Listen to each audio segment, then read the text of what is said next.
Митрополит Арсений срещу нестинарството, компромис между вяра и езичество е невъзможен.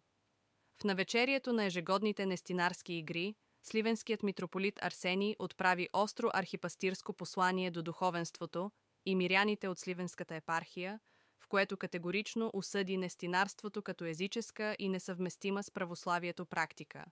Според него това явление, макар да се представя като традиция и дори да е признато от ЮНЕСКО като нематериално културно наследство, няма корени в християнската духовност, нито носи ценности, съответстващи на православната вяра.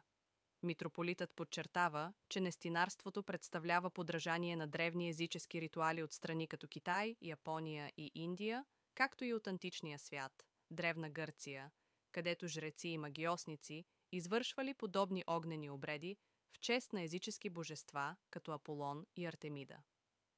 Той определя съвременното му българско проявление като ординерно плагиатство на чужди нехристиянски култове, при това комерциализирано и превърнато в туристически атракцион. Повече можете да прочетете на стадото.com